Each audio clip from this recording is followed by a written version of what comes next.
வணக்கம். தமிழ் சுடர் பார்வையாளர்களுக்கு வணக்கம். இன்று நாம் பேசும் பொருள் ஜெயகாந்தன் என்ற ஆளுமையை குறித்து.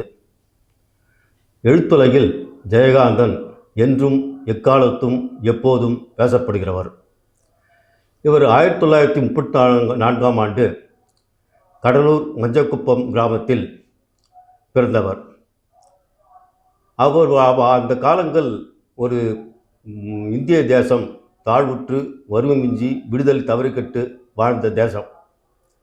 இளைப்பிராயத்திலே அவர் ஏதோ படிப்பு அக்கறையில் காட்டவில்லை. பள்ளிக்கூடம் போவார், பள்ளிக்கூடம் போனேன் என்று அடையாளம் காட்டிவிட்டு வந்து விடுவார். இப்படித்தான் அவர் 5ஆம் வகுப்பு வரை, அங்காலத்தில் 4வது ஃபாரம்னுவாங்க, அந்த 5ஆம் வகுப்பு வரை படித்தவர் மட்டுமே.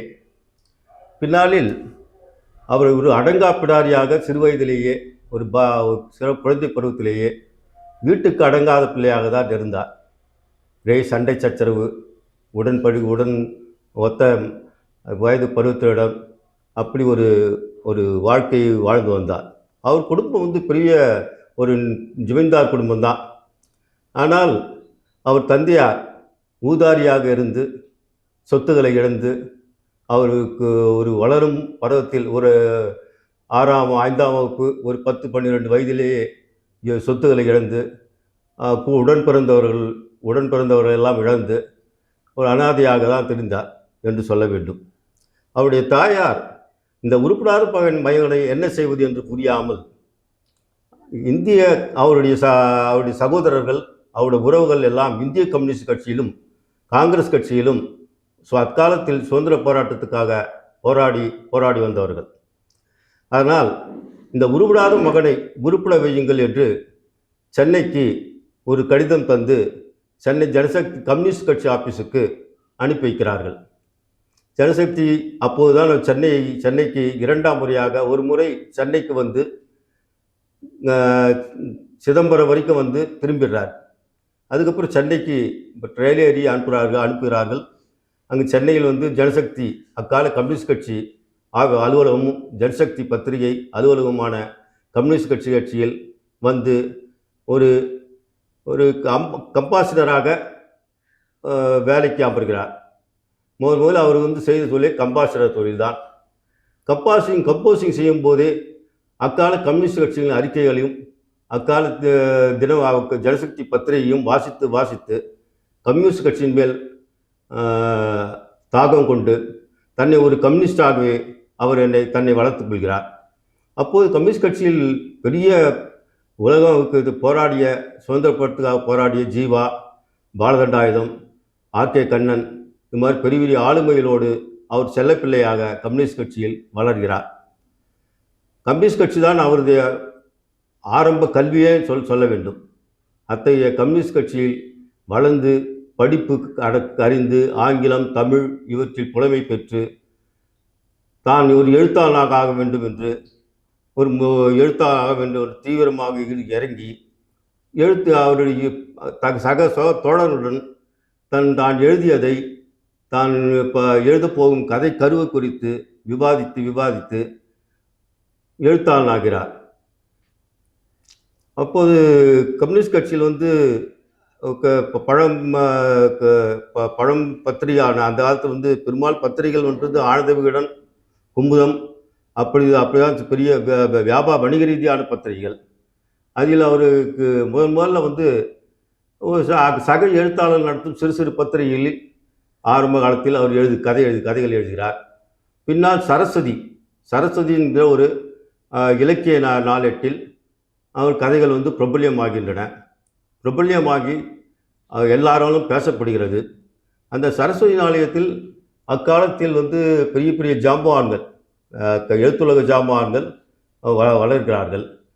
இவருடைய சிறுகதையும் வரும்போது அந்த எழுத்துலக ஜாம்பவான்கள் எல்லாம் நீ புதுமைப்பித்தன் போல் கதை எழுதுகிறாய், புதுமைப்பித்தனுடைய அடித்தட்டு மக்களை பிரதிபலிக்கும்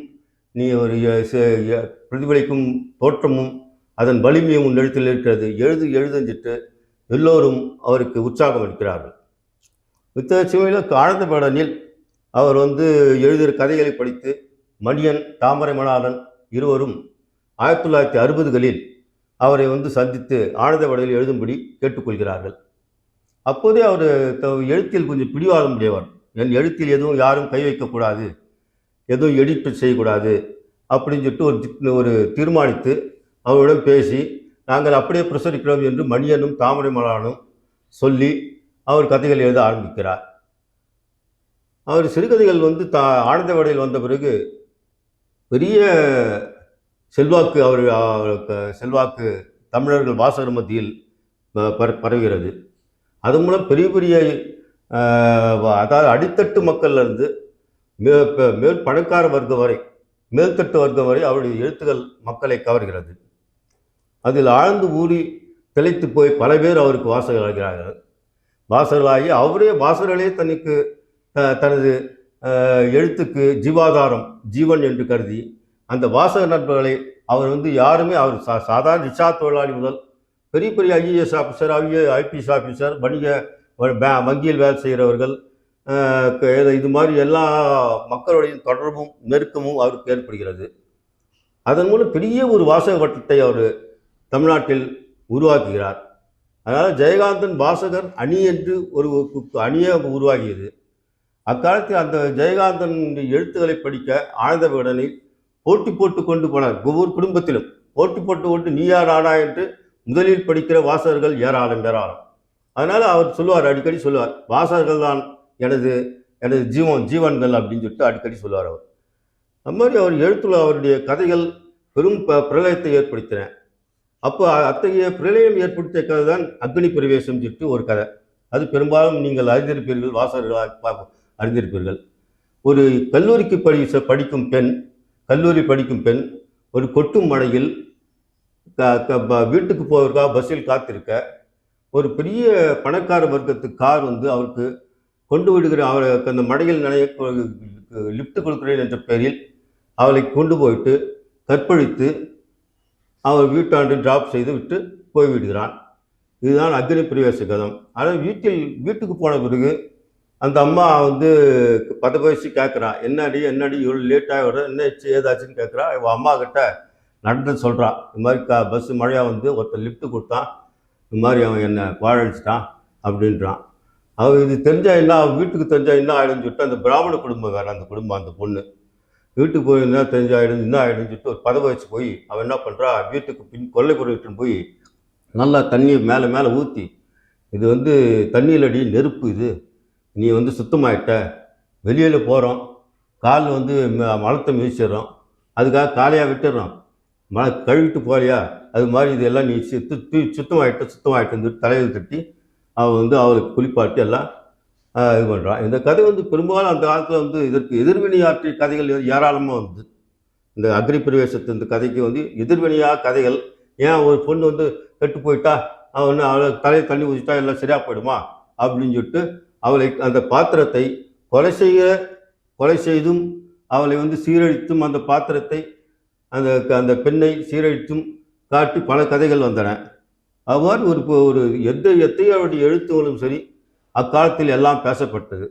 அது வந்து சாதாரண பாம்பரர் மக்கள் முதல் பண்டிதர் வரை அவருடைய வாசகர்கள் பெருகி போனார்கள். அவர் வெறும் கதைகள் மட்டும் எழுதவில்லை. அக்காலத்தில் அவர் கம்யூனிஸ்ட் கட்சி அவர் வளர்த்ததனால் கம்யூனிஸ்ட் கட்சி பிரச்சாரராகவும் காங்கிரஸ் வேரிக்கத்தி பிரச்சாரராகவும் இருந்தார். அக்காலத்தில் கே பாலதண்டாயுதம், காமராஜர் இது போன்ற பிரபலங்கள் அவருக்கு வந்து நண்பர்கள் ஆகின. அதனால் காங்கிரஸ் கம்யூனிஸ்ட் இயக்கத்தில் அவருடைய பங்களிப்பு பெரும் பங்களிப்பு என்றே சொல்ல வேண்டாம். பிறகு பாலதண்டாயுதம் காமராஜருக்கு பிறகு இறந்த பிறகு இவர் வந்து எவ்வளவுக்கு காங்கிரஸும் கம்யூனிஸ்ட் கட்சிக்கு உறுதுணையாக அவர்களை கொடி உயர்த்தி பிரச்சாரம் செய்தாரோ அது பின்னால் தலைகீழாய் மாறி போய் திராவிட கட்சிக்கு ஆதரவாக அவர்கள் திசை மாறி போனதை அவர் அவலத்தோடு பார்த்தார், அவலத்தோடு விமர்சித்தார், அவலத்தோடு எல்லாம் இது அரசியல் குறித்து கட்டுரைகள் எழுதினார். ஏராளமான கிட்டத்தட்ட ஒரு 1000 ஒரு கட்டுரைகள் 1000 கட்டுரைகள், மேடை பேச்சுகள் நிறைய முழக்கம். அவர் காலத்தில் வந்து கண்ணதாசன், பாலதண்டாயுதம், ஜெயகாந்தன் முழக்கம் என்றாலும் கூட்டம் அநேகமாக கூடிவிடும்.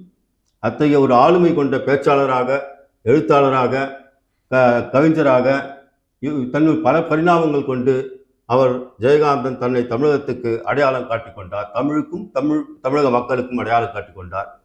அதே சமயம் அவர் முதல் ஒரு சினிமா இயக்குநராகவும் மாறினார். அதுவும் 30 வயதுகளில் தான் எழுதிய கதையை உன்னைப்போல் வரும்னு சொல்லிட்டு ஒரு கதையை தானே இயக்கி அது முதல் தமிழ்நாட்டில் தமிழ் விருது பெற்ற முதல் ஜனாதிபதி விருது பெற்ற உன்னைப்போல் வரும் என்ற திரைக்கதை தமிழகத்தில் பொற்காலம் என்று சொல்லலாம்.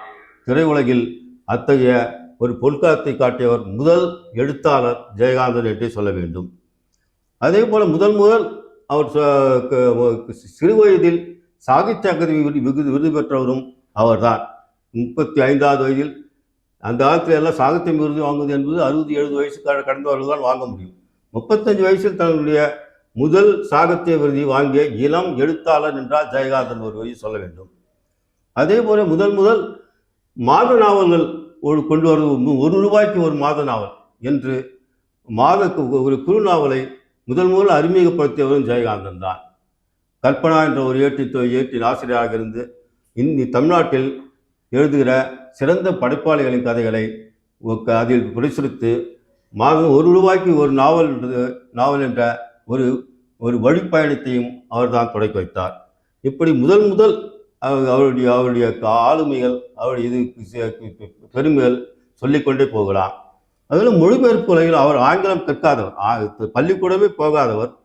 ஆங்கில நாவல்களை ஆங்கில இலக்கியத்தில், ஆங்கில சினிமாக்களில் தன்னுடைய பார்வையை செலுத்தி அதில் பெரும்பாலான வெற்றிகரமான மொழிபெயர்ப்பாளராகவும் அவர் தமிழ் உலகில் வளர்ந்தார். இப்படி அவர் முதல் அவருடைய பயணங்கள் பெரியது என்று சொல்ல வேண்டும். அவர் அவர் ஒரு நண்பர்களோடவே தன் வாழ்க்கையை கழித்தவர்.